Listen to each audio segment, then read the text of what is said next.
Is it helpful to worry? That's a great question that we should explore. So, worry is something that everybody deals with. It's something that a lot of us are taught, and let's be honest, it's a way of comforting ourselves in an odd way. And so, when we think about worry, what it really comes back down to is our ability to either predict the future or to create problems within ourselves. Not to say that we're doing it on purpose, but it's us trying to figure out some type of way to expect the unexpected by running through scenarios and trying to figure out what it is that we would do with those said scenarios that we've created. So, a lot of times people worry about things that they don't control. For example, people worry about the weather, they worry about current events, which totally is fair, but also a majority of those things are outside of our control. And the list can go on and on. And when we think about these things, it's not to say that it's a judgment on yourself or you as a human or anything of your characteristics. It's just more so looking at what it takes to be human. And a part of that is worry. At some point earlier on in the development of us as humans, it was necessary to worry because there's predators, right? We had dinosaurs running around trying to eat us. There's also bears trying to eat us. Pretty much everything was trying to eat us, and we were horrified of that, which rightfully so. Our lives were endangered. However, as modern times have come about and we've aged and we're no longer in these prehistoric events, that deeply rooted worry is still part of our DNA. And it'll always kind of be there. However, when we really think about worrying, it's not as helpful as we think it is. It's honestly one of those things that keeps our minds busy. And the list of what you can worry about is absolutely endless, but at the end of the day, it's not helpful.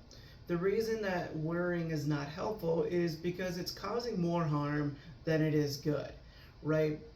So, for example, if I worry about not having enough time in my day, all I'm going to do is fixate on how there's not enough time in my day to do the tasks I need to do.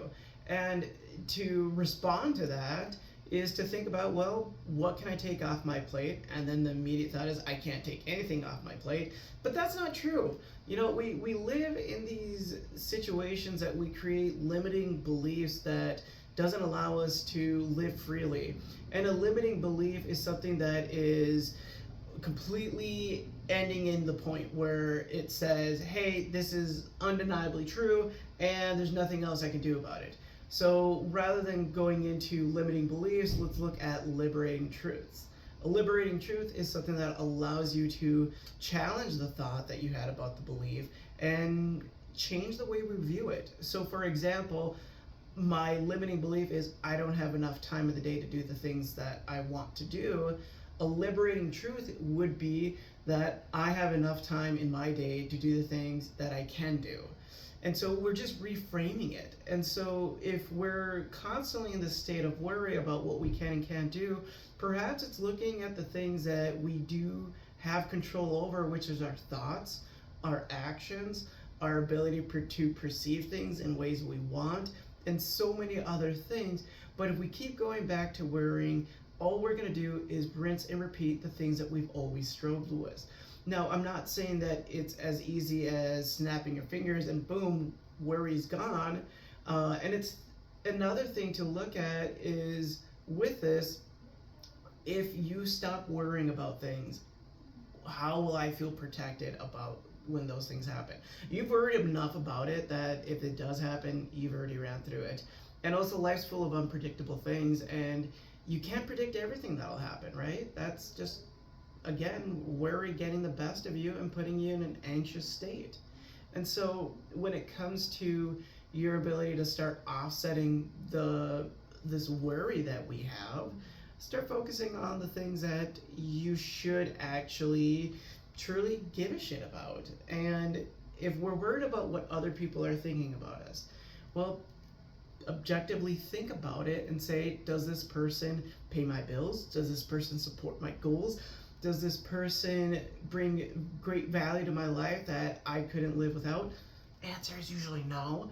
And the list can go on, right? However, when we worry about the things that we don't control or we don't have control over, it just burns energy. It's like kind of burning calories in a sense that's it's not efficient. It's not helpful. And so when you start feeling yourself worried, start challenging the beliefs that you've created about the scenario you've made up in your head about the worry you have. And challenge it by reframing how you're viewing it, how you're thinking about it, and just how you would want it to go. And this other odd thing about worry is, well, if I don't worry about the people I love, how are they going to know that I love them? That's a horrible way of loving somebody, is to worry. You can care, right? Caring and worrying are completely different things. Worry means I'm in a constant state of panic over your well-being, versus caring is I give a shit about you and I know that you're a grown-up adult, or you're responsible enough to take care of yourself, and I've created enough of a environment that if you feel worried or if there is something of trouble, that I'm a safe space for you to come to and talk to me about. That's the hope. If you're somebody who's a parent or in a relationship with somebody, that's the environment you've created. But if you're in a constant state of panic and worry, it's going to feel as if this person is just burdening you with all their anxieties, and that just gets to be stressful to the other person. Not only that person, but you, right? It goes back to you. So instead of having worry be a constant state and something that you default to, start working on controlling what you can control and letting go of the things you can't control. Can't control the weather, can't control what happens in the world, can't control how other people perceive you. You can't control how other people think, what other people do. Like, there's so many things that you don't control. When we learn to accept that, hey, I don't control those things, I can let go of those things, and I can focus on what I can control, that worry starts to dissipate and we start feeling a lot better. So worry is something that we do. It's a habit. It's something that used to provide a sense of relief because when we needed it, it was necessary, but we are far beyond that point of needing to worry. And it's okay to have some concerns over things, but worry is a state of panic and it causes a lot of detriment to your mental and physical health. So begin by practicing challenging your limiting beliefs and creating liberating truths. Begin by reminding yourself what you do have control over and what you don't have control over, and just set a reminder that, hey, everything's going to always work itself out, because it usually does. And if it doesn't, then it's just hasn't been enough time. Because when we really think about this, and I want you to think about this, think about all the times you've said, this is the worst day of my life, I will never get over this, and I don't know how I'll ever recover from this. We've had so many in our lives, and yet here we are watching this video, living our lives.